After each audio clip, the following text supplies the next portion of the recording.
হাত দিয়ে গোল করে ফুটবল বিশ্বকে হতবাক করে দিলেন নেইমার জুনিয়র। ব্রাজিলের ক্লাব সান্তোসের হয়ে খেলার সময় বোটাফোগের বিপক্ষে এমন কাণ্ড ঘটান তিনি। দুইবার হলুদ কার্ডের খবরে ৭৬ মিনিটে লাল কার্ড দেখিয়ে ছিটকে যান ম্যাচ থেকে এবং সন্তোষ ১০ জনের দলে পরিণত হলে ১-০ গোলের জয় পায় এই দল। আর এই নিয়ে ক্যারিয়ারের ১৫তম বারের মতো লাল কার্ড দেখলেন নেইমার। ডিয়েগো ম্যারাডোনার সেই বিখ্যাত হ্যান্ড অফ গডের কথা মনে আছে? ১৯৮৬ বিশ্বকাপের কোয়ার্টার ফাইনালে ইংল্যান্ডের বিপক্ষে হাত দিয়ে একটি গোল করেছিলেন ম্যারাডোনা, কিন্তু রেফারি সেটিকে নজরে আনতে পারেননি। ম্যাচ শেষে ঐতিহাসিক এক উক্তিও করেছিলেন এই কিংবদন্তি, অর্ধেক ম্যারাডোনার মাথা আর অর্ধেক ঈশ্বরের হাত।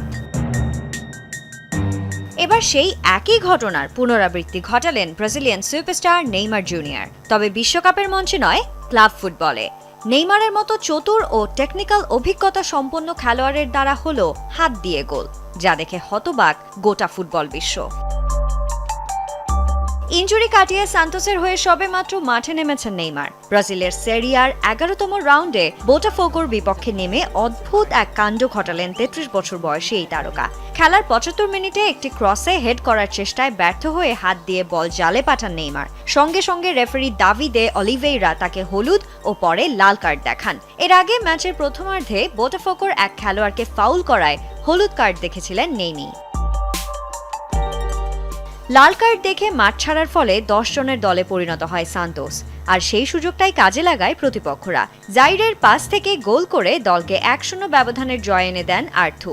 এমন হারে ১১ ম্যাচ শেষে ৮ পয়েন্ট নিয়ে ১৮তম অবস্থানে, অর্থাৎ রেলিগেশন জোনে আছে সান্তোস।